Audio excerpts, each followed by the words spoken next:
ايش الفرق بين زر اطلاق النار الايمن وزر اطلاق النار الايسر؟ السلام عليكم، كيف حالكم يا اخوان؟ عساكم طيبين. طبعا شرحنا اليوم عن الفرق ما بين زر اطلاق النار الايمن وزر اطلاق النار الايسر. عندنا فرق واحد ما بينهم. اول شيء في زر اطلاق النار الايمن اذا طلقت الايم ما راح يتحرك معاك، عكس زر اطلاق النار الايسر. هذا الزر الايمن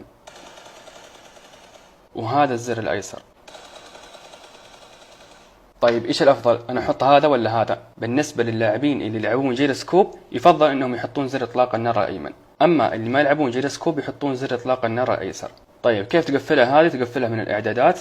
انا ابغى زر اطلاق النار الايمن، اروح اقفل الثاني، اسوي له اخفاء وتعطيل. وفي كم شغله بالاعدادات لازم اعلمكم عليها.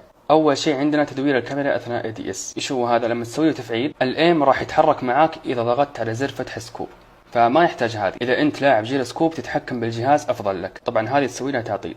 تدوير الكاميرا اثناء الانحناء نفس الكلام، بس اللهم انها على زر البيك. اذا ضغطت على زر البيك راح يتحرك معاك الايم، فتروح الاعدادات تقفلها. خاصية تسريع التمرير الأفقي، إيش هي هذه؟ لما أسوي لها تفعيل راح تكون حساسية منظور الشخص الثالث والأول عندك سريعة. أنا حاليا أقفلها ولا أخليها مفعلة؟ إذا بتخليها مفعلة لازم تنقص من حساسية الكاميرا في منظور الشخص الثالث والأول، يعني ما تخليها مفعلة وتكون عندك حساسية الكاميرا مرة سريعة، ولا تخليها مقفلة وتكون حساسية الكاميرا عندك بطيئة. وبس والله حلوين، هذا شرحنا البسيط اليوم عن كم خاصية كذا حبيت أشرحها. نشوفكم في شروحات ثانية ومع السلامة.